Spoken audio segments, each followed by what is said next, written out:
Well, here we are on the top of a hill overlooking the Mary Valley direction. We've got Mullaney over to our left hand side. This is the vicinity of the start of the Mary River. We are really close by where the property is, where I believe the Mary River starts from a spring. Maryborough traffic, microlight 6340, turns base, full stop, 17 Maryborough. Well, I'm just back from another mission. Why don't you come and join me now and watch what we've been up to. Enjoy this adventure. And maybe after you've watched this one, you might want to watch one of the other more than 300 videos on the channel regarding aviation and flying adventures with Crayonbox.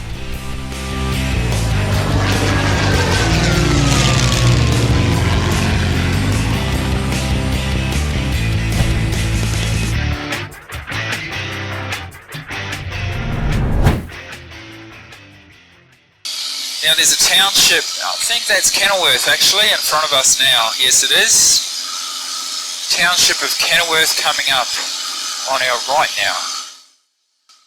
So Kenilworth is actually one of the towns along the river, obviously, but it's right next to the river.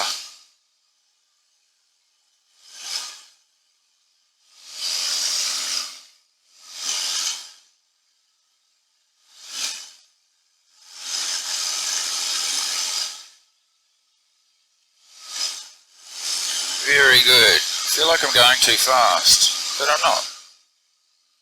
And by the time we've done this, we'll have seen the whole Mary River. How cool is that? Now, believe it or not, I would have thought the river went right here. Which kind of does. It kind of does.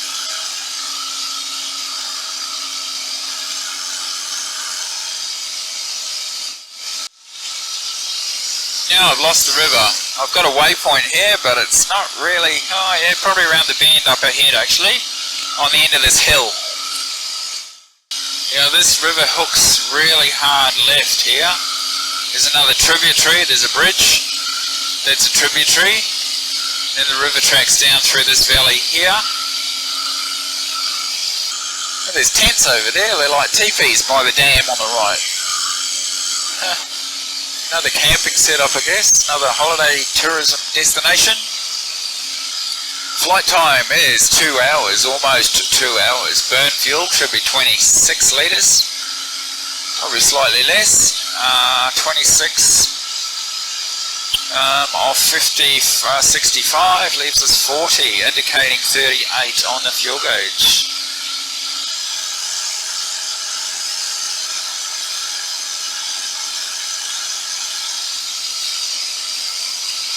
It's a beautiful valley through here. It's spectacular when it's foggy. I'm actually starting to feel the cold a little bit now. So we're coming up to Conondale, about 5 miles ahead of us. We have a total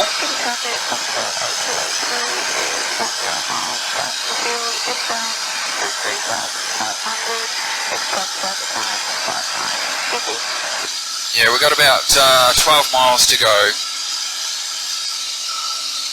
10 minutes and we're at the destination. It tracks around to the left anyway, this river, and it gets really tricky to follow soon because that's when it disappears in the trees. And we know where the end of it is because there's a dam on someone's property at the top of the river. But the actual river is indicated on Google Maps is actually going, you can have a look if you like. Try and find it on Google Maps in the satellite pictures. If you put hybrid mode on the maps, you can actually, if you zoom in at the right level, you can see the river alongside us now and behind. If you zoom in on the maps at the right level, you'll be able to actually see the words Mary River, and that's the only way you can tell which one you're supposed to look at. And you'll see it disappears into a grass paddock. So it kind of goes from the satellite pictures, and of course the satellite pictures might not be accurate to what it looks like now, but the pictures show the dam, quite large, so a whole lot of trees, then a dam, this is going upstream, and then a big dirt sort of a grassy dirt patch, which could now be grass, I don't know, and then it indicates that the river actually goes a little bit further past that, up the hill, and that's where it ends, or starts. That's the beginning, that's the source of the Mary. Now, let me just clarify source of the Mary River. A little bit of a deception, I guess. The source of the Mary River isn't really at the top of the river, is it? The source of the Mary River is a continuous range, a whole lot of tributary rivers and creeks and everything that adds into it. But at the moment you can see below us there's still quite a lot of water. We are only now at 9 miles remaining in a straight line, and there's still quite a bit of water there. Now I do know ahead of us again though, back to the tributaries, there's quite a few little valleys, and they have creeks which add into the river.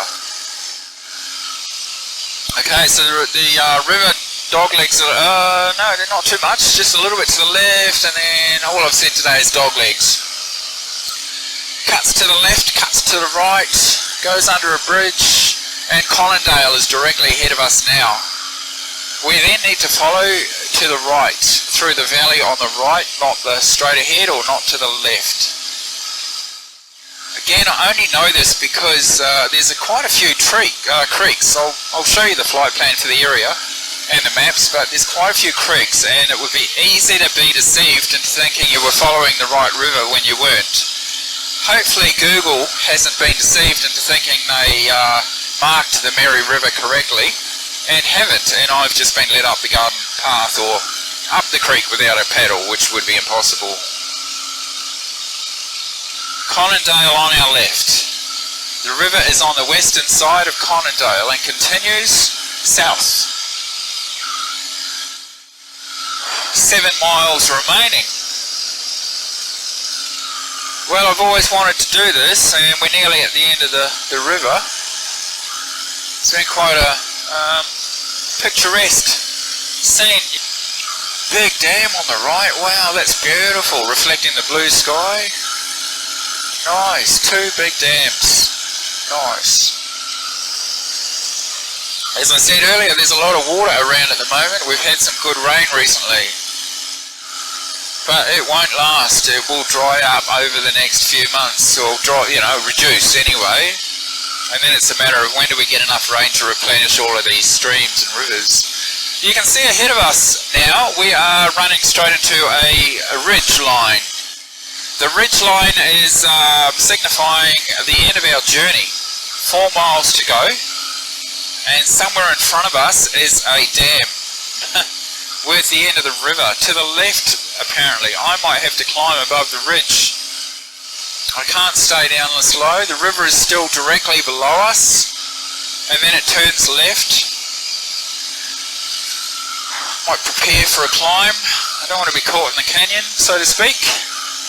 Look at all these houses and the trees and the bush, living the dream, the tree change dream. Lots of dams, lots of water again. I'm going to play it safe, and we're going to get some height, because at the moment we are down in a valley, and the river ends directly in front of us, which could be up on the hill. I got a feeling they put the river up on the hill.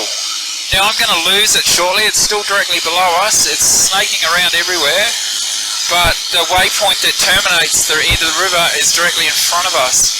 All I can rely on now is the waypoint and track that I've put in. I can't really, there's so many trees. This is where it becomes so treed, I cannot really see the river. We need to climb above this. I cannot see the river. In fact, kind of gaps. There's gaps. There's a bit of a line through the trees, and over to our right. Oh, we've got to find this dam very shortly. There is the dam, I think. There's a lot of dams around, isn't it, as we've already discussed. Well, we are 2 miles to go, and it's on our right. I want to get some height above these hills, obviously. Okay, so that multicoloured iron roof down below us was on satellite pics, and I can see a gully there with a lot of trees in it. Oh, this is not looking easy to find.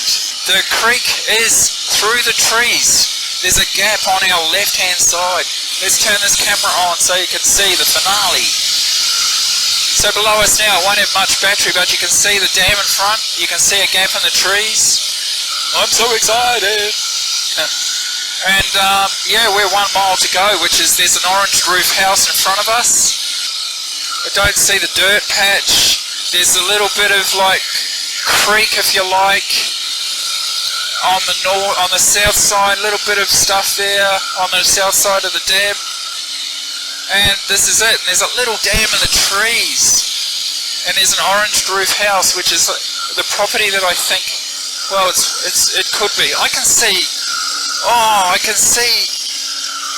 so much more. There's actually, yes, look at this. There's a dam on top of the hill. That was important. That's the start.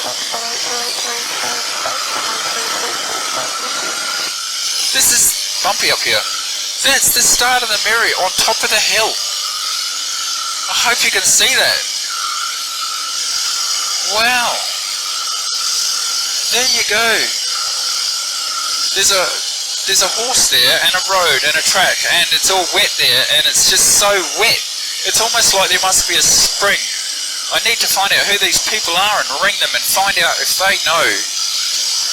Oh, in front of us is the Glasshouse Mountains. It's a volcanic area, was extinct now of course, but they're the old lava cores left behind from the erosion of the old volcanoes.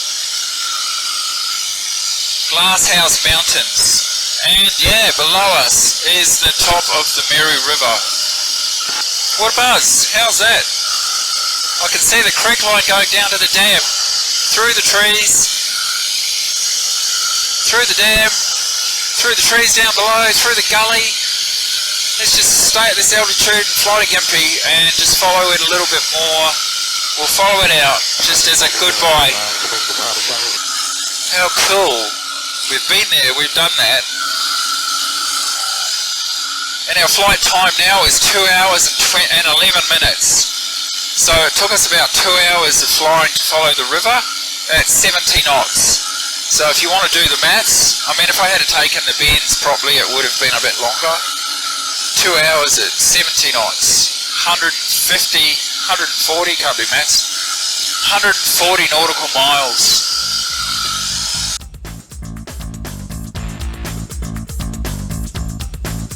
As you can see, our elevation is very high, and you wonder how can water start flowing. Well, obviously it's a spring of some sort, and I've also just heard that there are possibly 2 other rivers that are fed from the same area here, so there's obviously quite a lot of water being produced from a spring. I mean, obviously the rivers are not just from the spring, they have a lot of tributaries that come into them. But yeah, we are just here by coincidence today in the area, and I thought I'd come up and have a look at the property where the Mary River looks like it starts from, and we'll get some ground shots. I'm hoping to get an interview with the people that live on the property where it looks like the initial part of the water starts to flow. And we're just going to go off now. It's in that direction. We're going to go over and have a look at where we flew over that dam and where we believe and that the water source begins. So let's get on our way and have a look.